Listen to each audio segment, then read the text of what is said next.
اصل نام ذوالفقار علی شاہ 25 ستمبر 1939 کو بنگلور موجودہ بنگلورو بھارت میں پیدا ہوئے۔ ان کے والد کا تعلق پٹھان خاندان سے تھا جبکہ والدہ ایرانی نژاد تھیں۔ فیروز خان نے 1960 کی دہائی میں اپنے فلمی کیریئر کا آغاز کیا اور جلد ہی اپنی منفرد شخصیت، دلکش انداز اور جدید طرز اداکاری کی بدولت بالی ووڈ کے نمایاں ستاروں میں شامل ہو گئے۔ انہیں اکثر کلنٹ ایسٹ ووڈ آف انڈیا بھی کہا جاتا تھا۔ انہوں نے بطور اداکاری، ہدایت کار اور پروڈیوسر کئی کامیاب فلمیں پیش کیں۔ ان کی مشہور فلموں میں اونچے لوگ، آرزو، سفر، میلہ، اپرادھ، دھرماتما، ناگن، قربانی، جان باز، دیوان، یلگار، جانشین اور ویلکم شامل۔ فلم قربانی 1980 ان کے کیریئر کی سب سے بڑی کامیابیوں میں شمار ہوتی ہے۔ فیروز خان کو فلمی دنیا میں گراں قدر خدمات کے اعتراف میں فلم فیئر لائف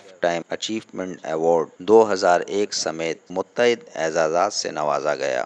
انہوں نے اپنے بیٹے فردین خان کو بھی فلمی دنیا میں متعارف کرایا، جو بعد میں معروف اداکار بنے۔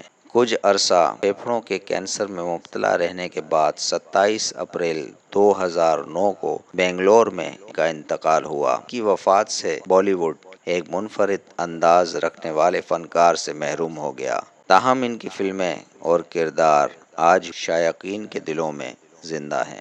ویڈیو اگر پسند آئی تو ویڈیو کو لائک کریں اور چینل کو سبسکرائب کرنا نہ بھولیے گا۔ شکریہ۔